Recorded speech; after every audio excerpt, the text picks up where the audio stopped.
மத்திய பட்ஜெட் இன்று தாக்கல் செய்யப்பட்ட நிலையில் தமிழகத்திற்கு பல்வேறு திட்டங்கள் கொண்டு வரப்படாததை சுட்டிக்காட்டியும், அதேபோல பல்வேறு திட்டங்களுக்கு நிதி குறைக்கப்பட்டிருப்பதை சுட்டிக்காட்டியும் தமிழ்நாடு முதலமைச்சர் மு.க.ஸ்டாலின் அறிக்கை ஒன்றை வெளியிட்டிருக்கிறார். குறிப்பாக பெரிதும் எதிர்பார்த்திருந்த மத்திய அரசின் நிதிநிலை அறிக்கை வழக்கத்தை விட பெரும் ஏமாற்றத்தை வழங்கியிருப்பதாக அவர் குற்றம் சாட்டியிருக்கிறார். தமிழ்நாட்டுக்கான சட்டமன்ற தேர்தல் நெருங்கி வரும் வேளையில் இந்த ஆண்டாவது மத்திய அரசின் கண்களுக்கு தமிழ்நாடு தெரியும், அவரது காதுகளுக்கு நமது உரிமை குரல் விழும் என்று எதிர்பார்த்தோம். ஆனால் எதிர்பார்ப்பை பொய்யாக செய்து ஏமாற்றத்தை வழங்கியிருக்கிறது பாஜக அரசு என குற்றம் சாட்டியிருக்கிறார்.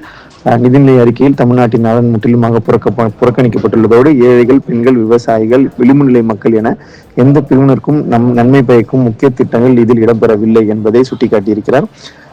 மாநிலங்களுக்கான வரிப்பகிர்வு முறையில் தமிழ்நாடு உள்ளிட்ட வளர்ச்சியடைந்த மாநிலங்களை மத்திய அரசு தொடர்ந்து புறக்கணித்து வருகிறது. குறிப்பாக மாநிலங்களுக்கான வரிப்பகிர்வு தொடர்ந்து 41 விழுக்காடு என்ற அளவிலேயே தொடரும் என்று அறிவிக்கப்பட்டிருந்தது மிகுந்த ஏமாற்றத்தை தருகிறது.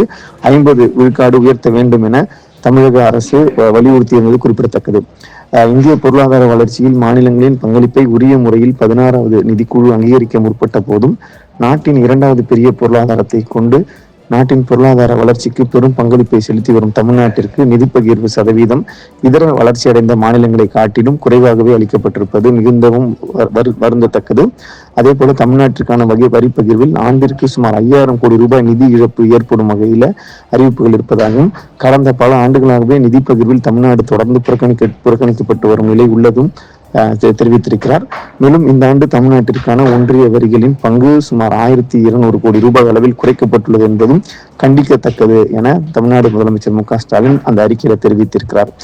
அதே போல மத்திய அரசுடைய ஜல்ஜீவன் குடிநீர் திட்டம், பிரதம மந்திரியின் கிராம சாலை மேம்பாட்டு திட்டம், பிரதம மந்திரி வீடு கட்டும் திட்டம், குறிப்பாக PM இன்டென்ஷன் ஸ்கீம் ஆகிய திட்டங்களுக்கு மத்திய பட்ஜெட்டில் நிதி குறைக்கப்பட்டுள்ளதை சுட்டிக்காட்டியுள்ள அவர், இந்த திட்டங்கள் இந்த நிதி குறைப்பின் மூலமாக தோல்வி அடைந்திருப்பதாகவும், சில திட்டங்கள் குறிப்பாக தங்களுடைய அந்த திட்டங்கள் முறையாக செயல்படுத்த முடியாத சூழல் இருப்பதாகவும் தெரிவித்திருந்தார். மேலும் இந்த நிதிநிலை அறிக்கையில் தமிழ்நாட்டில் நலன் குறித்த திட்டங்கள் இடம்பெறும் என்று அவளோடு எதிர்பார்த்து கொண்டிருந்த வேளையில் புதிய திட்டங்கள் எதுவும் இடம்பெறவில்லை. மும்மொழி கொள்கையை கடைபிடித்ததன் காரணமாக அனைவருக்கும் கல்வி திட்டத்திற்கான 3548 கோடி ரூபாய், அதே போல ஜல்ஜீவன் திட்டத்தை நாட்டிலேயே சிறப்பாக செயல்படுத்திய தமிழக அரசிற்கு மத்திய அரசு இன்னும் விடுவிக்காத நிதி 3112 கோடி ரூபாய் உள்ளது என்பதை வெட்ட வெளிச்சமாக்கி இருக்கிறது என்று தெரிவித்திருக்கிறார்.